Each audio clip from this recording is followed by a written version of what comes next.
This'll come in handy.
You did it, Mackenzie! Yes, good work, young man. It was no trouble. Now, do you have everything you need? I think so. I still have a job for you. Right. Please, accompany Jace up to... I can handle that alone, Dr. Atwood. He's already done enough. Accompany Jace to... With tonight's Aurora, we have a chance to pull the data now that the systems are nearly back online. But I'm not sure Jace can handle the next part alone. I don't need any help. We need to get the data from the buffers back into the mainframe and then to the scope's relays for processing. But for that to work, we need the benefit of the program. The program? Just a little something I put together during my graduate thesis. It's a brilliant bit of coding, and without it, we'd be dead in the water. Okay. So, what can I do? The next parts are all about perfect timing, and we each have a part to play. I'm sure I can handle the telescope. Nonsense. This is too important to let pride get in the way. Once more, for good luck. Let's not make this a habit, okay? Works for me. You two had better get moving. We're running out of time.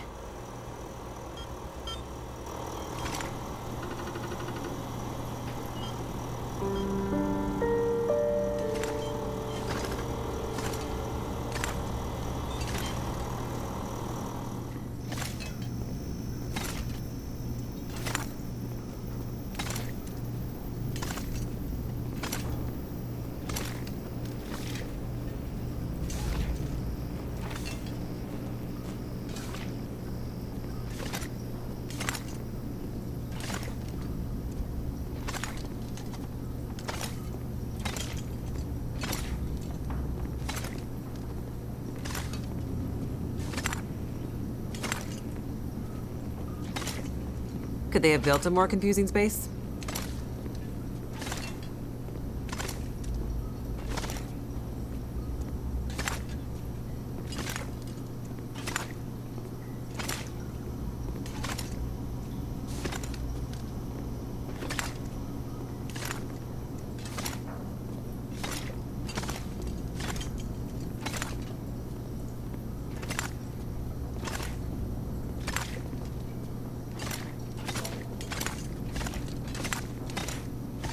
This place is old, but it has good bones.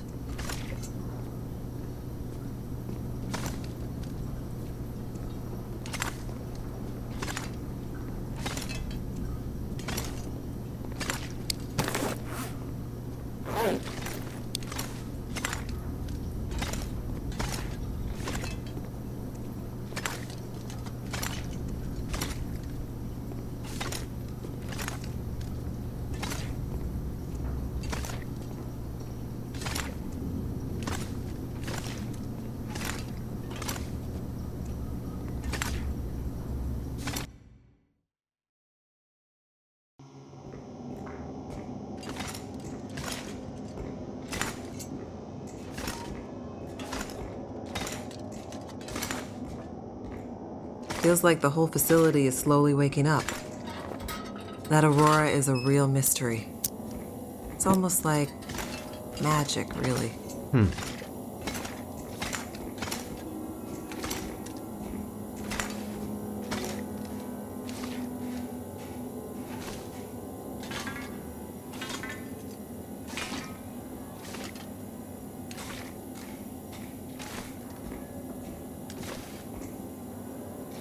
Imagine the logistics involved in building this facility. Staggering.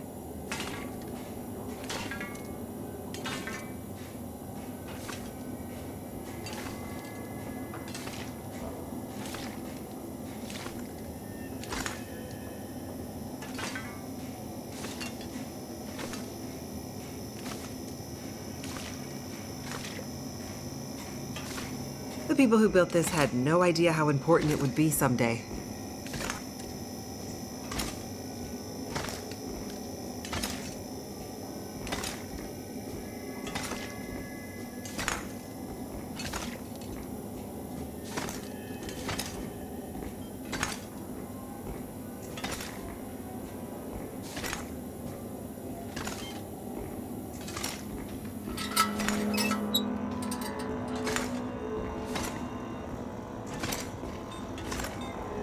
Well, well, there she is, the Suzuki Radio Telescope.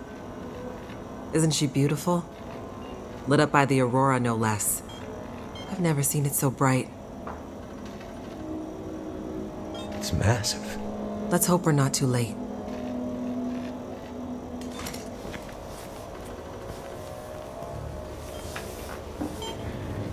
Okay, time to get this party started. There's a fair bit of interference. Keyboard is glitching a bit. Can't be helped, we're way past long shots at this point. Loading the program. Now. Are you in place? I'm seeing some spikes on the sensors at the peak. Shouldn't be long now. What do you need me to do? Okay, this is the tricky part. I'm gonna have to run the program and update the code in real time to modulate for the aberrant magnetic field and... Jace.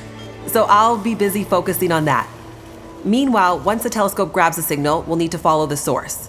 The new data will help flush the buffers, and the data in the buffers will get pushed to Dr. Atwood's workstation for processing. It's an archaic system, but best I could do with 30-year-old technology. I'm still not clear on what you need me to do. You're a pilot, right? Yep. Know how to adjust your heading to follow a radar beacon? Yeah, I have a pretty good idea. Same principle.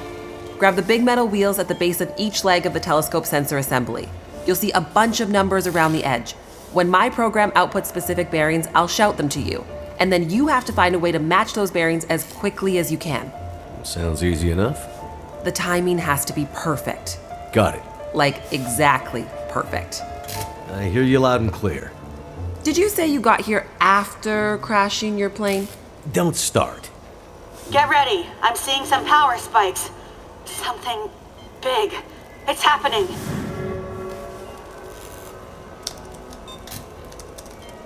Get ready, Mackenzie.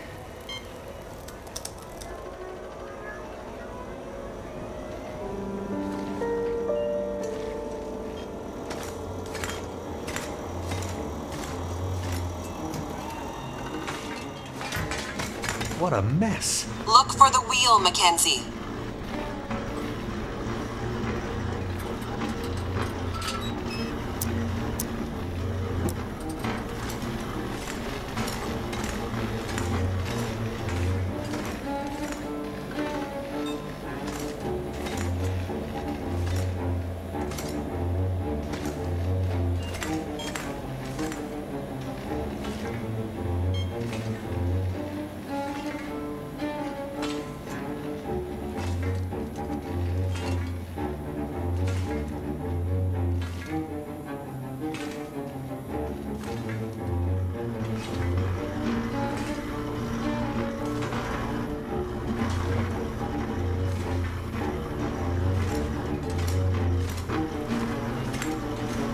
Here we go, 141 degrees.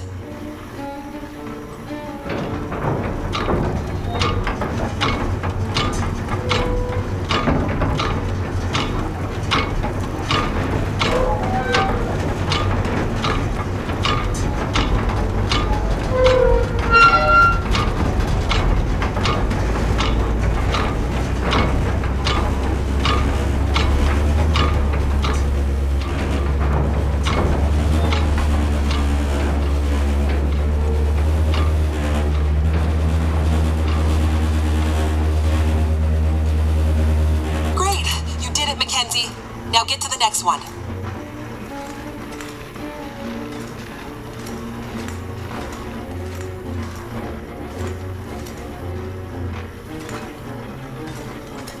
Look for the console with the big wheel on it. Come on, Mackenzie. How am I supposed to find anything down here? There's gotta be a way through here. What's taking so long down there? Where's the damn wheel? The dish is huge. That's it. We're getting close now. Keep going. Okay, 67 degrees.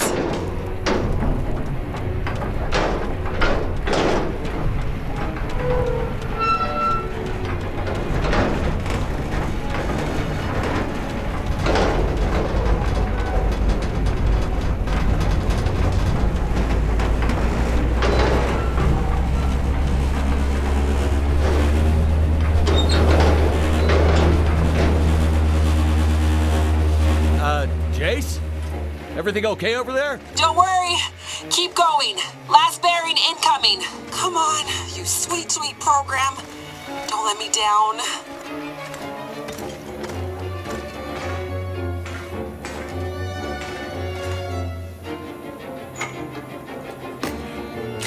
That'll come in handy.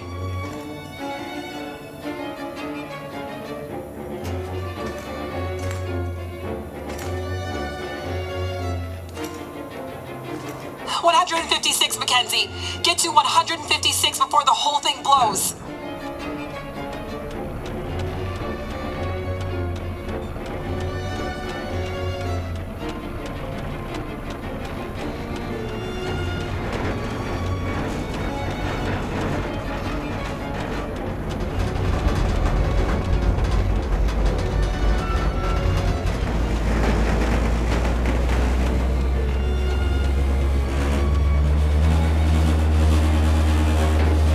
Now, Mackenzie.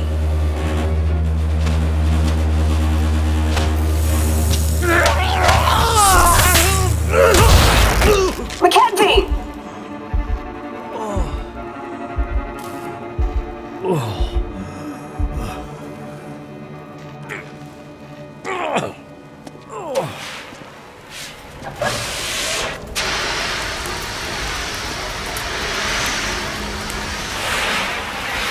The program? She did the most any program can hope to do. Her job. Now let's hope Dr. Atwood got what she needed. Because this gear is toast.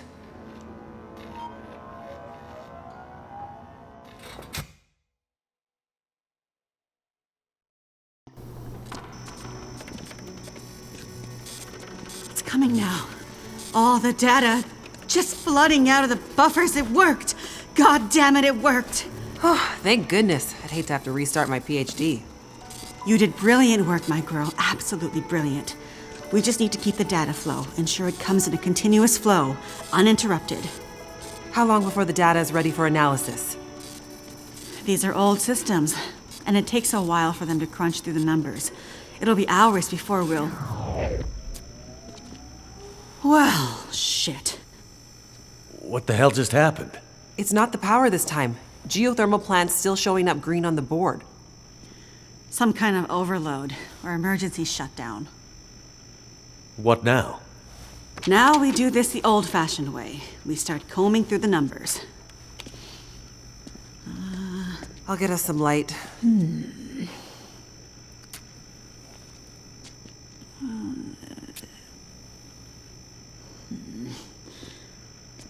Do you see anything that would indicate the level of K-index we might expect to... Shush, girl. Let me read. Do you want me to grab a printout and Could it be a G10? Is there something I can do to... Aha! Here it is. Here it is. There it is. What do you see? It can't be. That silly old British bastard was right. He just never knew how right he was. Why did it have to happen in our time? British bastard? Please explain. For you to fully understand would take more time than we have. I'd have to go back more than 150 years. I like a good story. I think we deserve some answers. Very well. In 1865, a British scientist and naval officer was tasked with supporting the research of a scientific team, seeking to create a kind of communication that could travel over the air. The Admiralty felt that dependence on the telegraph was holding them back. This Navy man was inspired by stories he'd heard about the Carrington event 6 years prior, at the time the largest geomagnetic event ever recorded.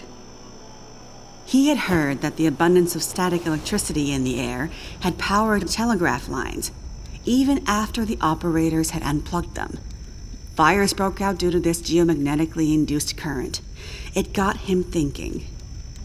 This scientist's research led him all over the world, and he began to piece together a picture of the Earth's geomagnetic profile, and something about the operation of the sun and its effects on the Earth's magnetic field.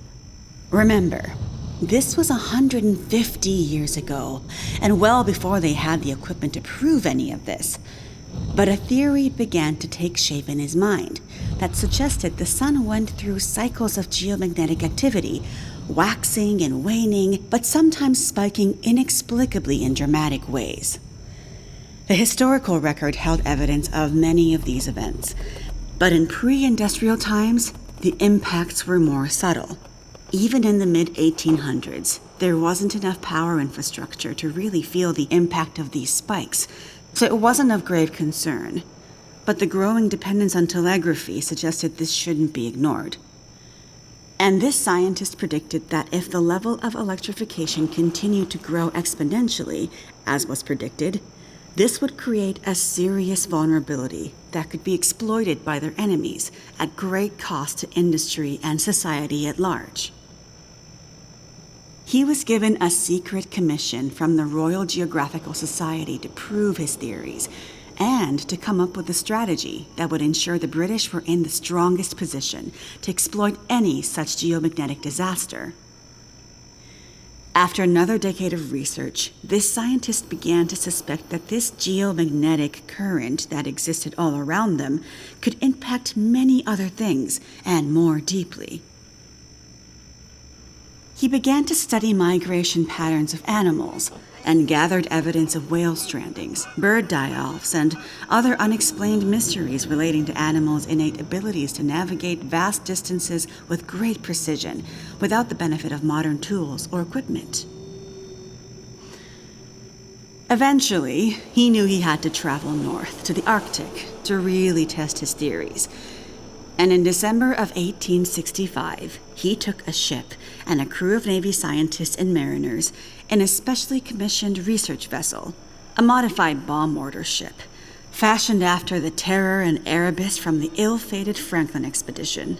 His ship was named the HMS In Tenebris, and he took it and a crew far above the Arctic Circle, along with an array of unique recording equipments he had crafted himself, with the hope of collecting data to support his theories. This scientist and Navy man was Captain Edmund Wintermute. The word in Mackenzie's secret message. It was a person's name. Wintermute's mission was to collect data near the Arctic Circle, and he and his crew were also tasked with the goal of resupplying a small Navy research outpost that had been set up as part of Wintermute's program the year before. Some of the crew on Wintermute's ship was designated as relief for the outpost crew, and Wintermute was meant to bring the replaced men home to their families. A few days away from the Arctic Circle and 2 days from their destination, Wintermute recorded increasingly active aurora and other geomagnetic activity around the ship, including St. Elmo's fire. But he also noticed something else. As evidenced by their journals, many of the crew were having trouble sleeping, with some experiencing full-blown insomnia that worsened as they traveled further north. Some were also beginning to forget things, their journal entries occasionally slipping into childlike language or outright gibberish. 2 days out from their destination, the night watch rang the ship's bell to announce a man had gone overboard. The man, an experienced mariner, had been observed to simply walk off the deck of the ship. By all rights, a calm and dependable sailor. This event shook the crew's morale. Wintermute did his best to keep them focused, but he was still inexperienced as a ship's captain, always more the scientist than sailor or Navy man, and he could tell the men were increasingly becoming anxious, even distrustful. Walked off the ship and straight into the water. Exactly, but things got even stranger after that. When they arrived at their destination, a small island surrounded by sea ice, they found the Navy observation camp that Wintermute had set up the year before completely abandoned. The shelters were mostly destroyed, the relentless Arctic winds having shredded their canvas. The sled dogs were killed, some seeming to have been eaten. Many of the men were found dead, their bodies frozen in their beds, some showing signs of having been attacked or murdered. Yikes.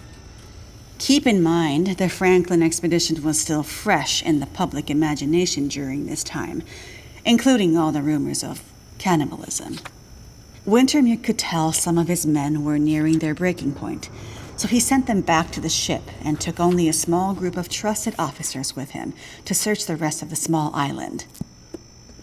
On the far northern side, in an icy bay, they found the remainder of the outpost crew, their bodies frozen solid in the ice.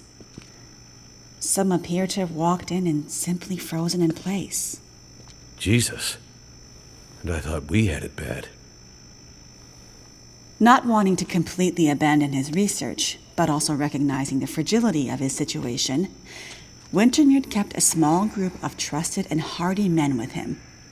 He offloaded sufficient provisions and equipment for them to survive up to 6 months, and sent the crew and the Intenebris back to London, with the request that they send a rescue ship to pick them up. That's dedication. But what does it have to do with our data?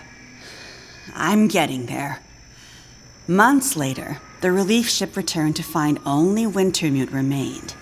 He had left books of scrawled notes, data he had gathered using his novel devices, sketches and observances of the men he had kept with him, and a detailed diary outlining their slow but progressive decline into a kind of fugue and madness.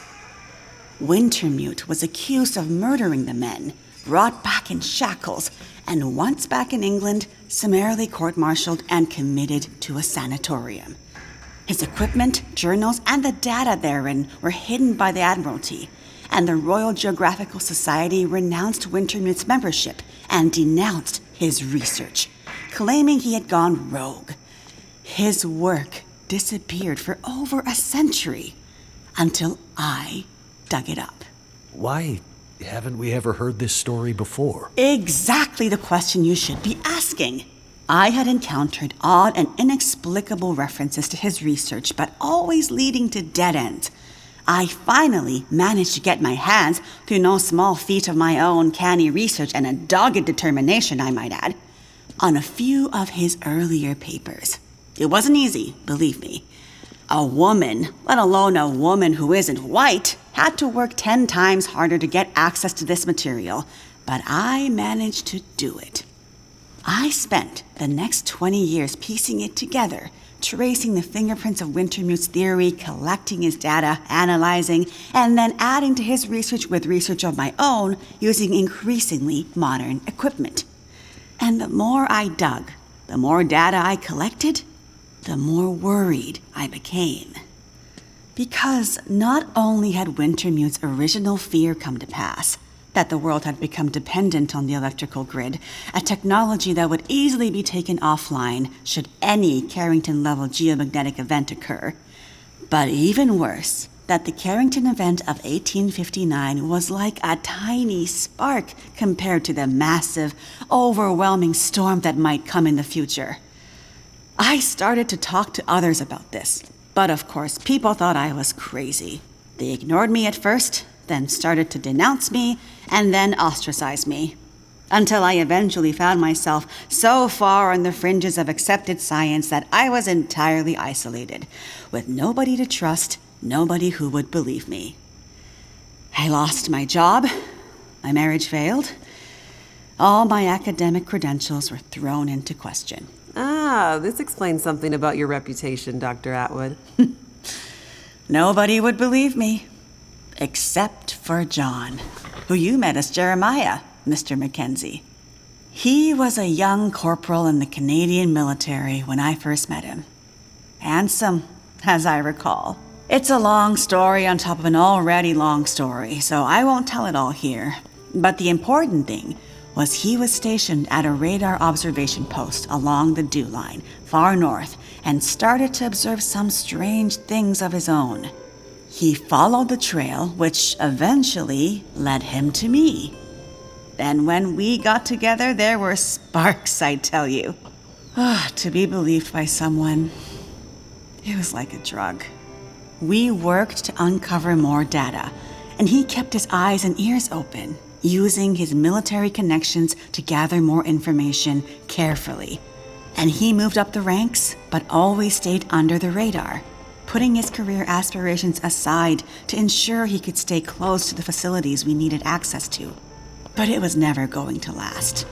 At one point, he was caught accessing some classified data shared with our NATO allies, and they thought he was spying for the Russians, so they put him in military prison. And we lost touch. Years later, he actually found me here, at the radio telescope. He was a changed man. His fire was gone. They'd somehow broken him. He said he still believed, but he couldn't be part of this journey. And that's the last time I saw him. That was more than 20 years ago. I can't believe he's still alive. And on Great Bear, no less. You can't possibly believe that's some kind of coincidence. Jeremiah being here? What are you suggesting? Isn't it obvious? He stayed here for you, to be close to you, to keep watch. He's been here ever since, close by, in case you might need him. And as soon as he saw the aurora and what it could do, he knew. He saw the signs. When I met him, he was nearly killed by a bear, and when I left him, he was still not much more than half alive. Otherwise, I'm sure he would have come here himself. But he sent me to warn you. He made me promise. And he knew by then what that promise would mean. He sent you in his place. And it's a good thing he did, because now we have the final piece. This is the answer we've been looking for all these years. Do we finally have it? I think we do, dear. I'm not following.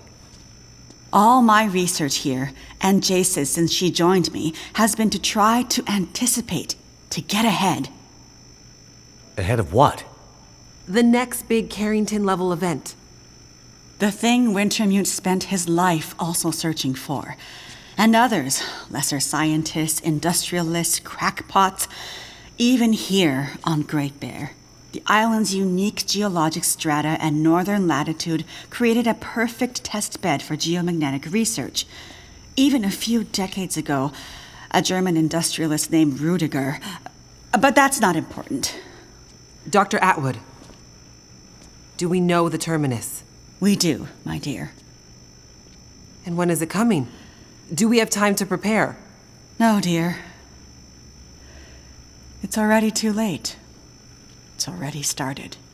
What does that mean? It means we're in a new geomagnetic normal.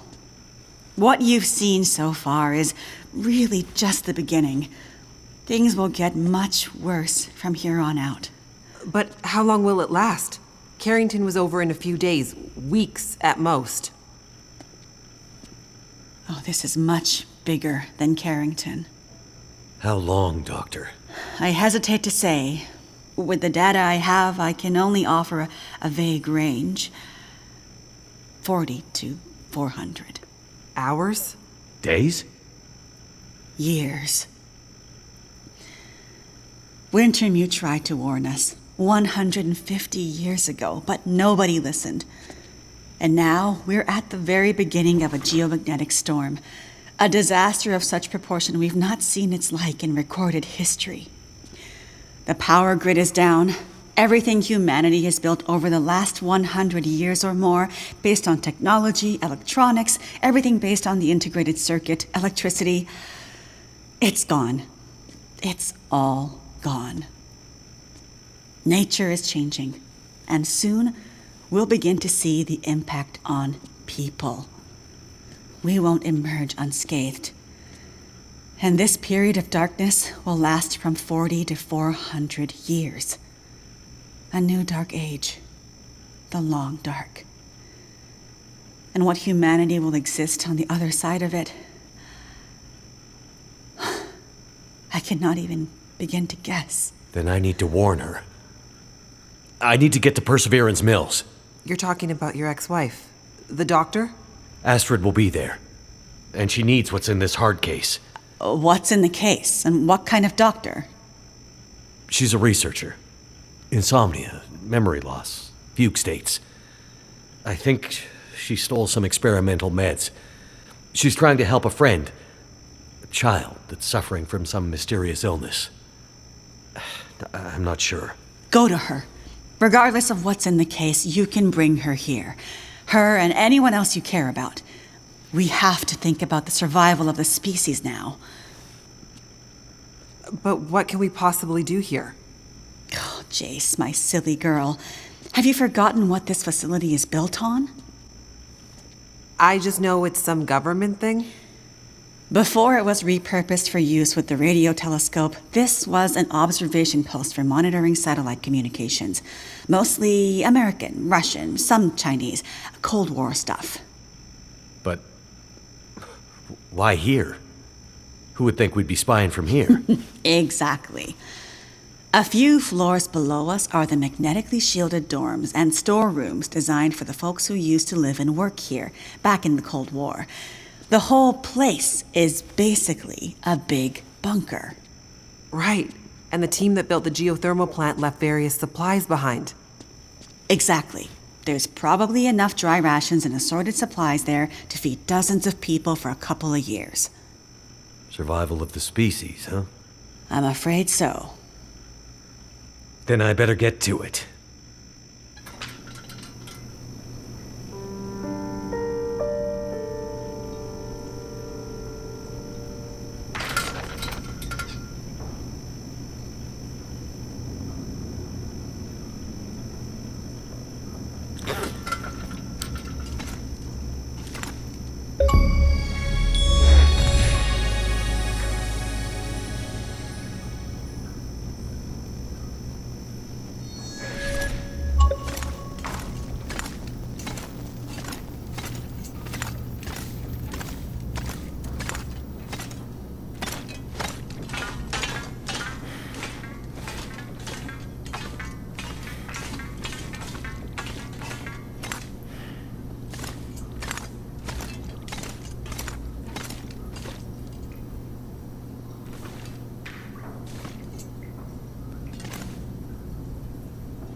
Wonder if this is any good to eat.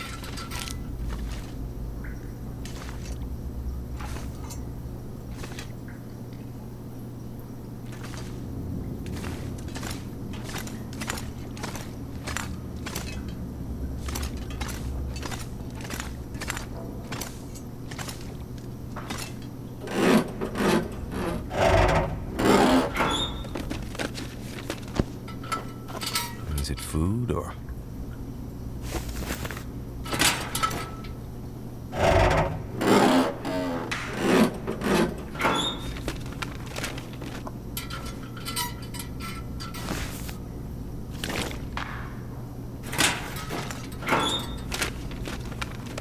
Thank goodness.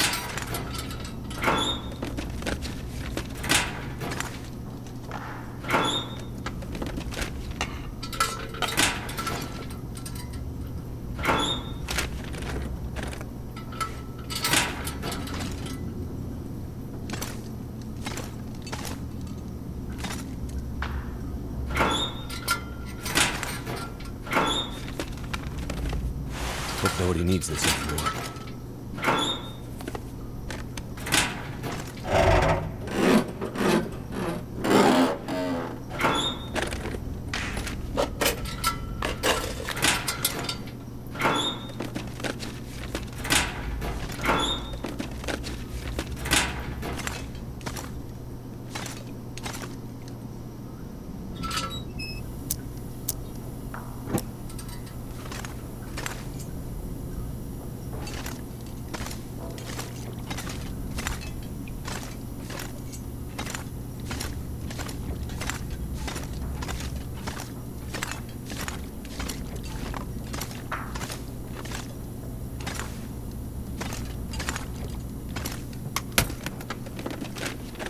I could use this.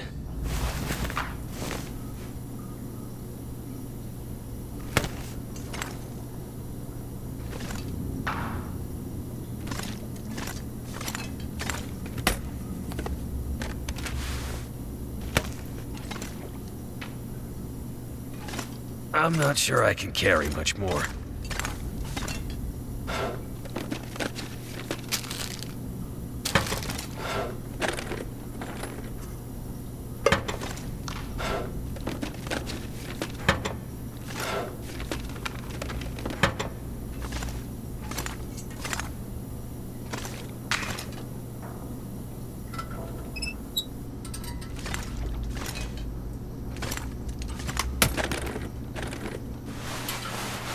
I think I can use this.